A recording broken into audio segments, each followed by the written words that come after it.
शेषे कृषिका निज भौणी को निर्दोष बोली प्रमाणित करने और भवानी देवी रूम्रे पशि षड्यंत्र और मेडिकल रिपोर्ट त्रिनाली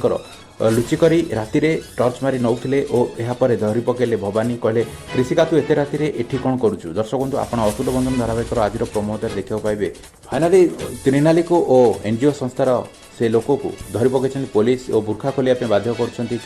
चालाक कर एनजीओ संस्थार लोक कहते आम धर्म आम संस्कृति विरुद्ध में आपड़ जातुनि आम जदि मीडिया आगे कहूँ आपंकर बहुत असुविधा हम आमको जबरदस्त आप मुह खोलिया बाध्य करते राति पुणी लेडी जन को यापर पुलिस अन्य उपाय न पाई त्रिनाली और एनजीओ संस्था लोक को छाड़ी देते एपटे तेजस क्रॉस कर त्रिनाली को और गाड़ी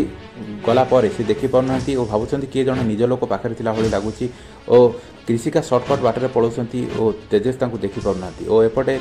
कृषिका आसी हॉस्पिटल और डॉक्टर शीतल सहित कथा होती कहते मोर डिटेल्स दरकार एक्चुअली घटी कौन आ मो भौणीर ए किसी दोष ना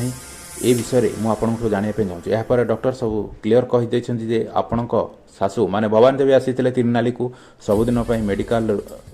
रे माँ न हो पाइबापी एक ऑपरेशन करने कहते किंतु से ऑपरेशन मुझे करनी कि भवानी देवी कि त्रिनाली ए विषय जानी नी आ समस्ते को एक रिपोर्ट दे देते केवे त्रिनाली माँ हो पारे और भवानी देवी ए खुशी पड़ते और निज शर्त रखिदे और एवं जो रिपोर्ट आपण घर झड़ सृष्टि होती से रिपोर्ट मुझे किंतु त्रिनाली किसी दोष ना यापर सब भूल बुझीपार कृषिका और कहते मुझे केते बड़ भूल कली मोपाई और कार्तिक आम दुई बाहागर मो दीदी एत बड़ साक्रिफाइस कला मुझे दोष दे राति अधर घर बाहर करदेली मु ए भवानी देवी को एक्सपोज करी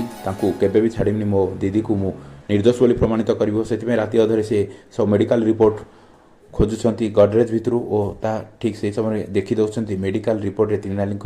सब स्टेटमेंट मिल जाऊँगी और यहाँ पर से खुशी पड़ते और लुचिक सी गला बेलू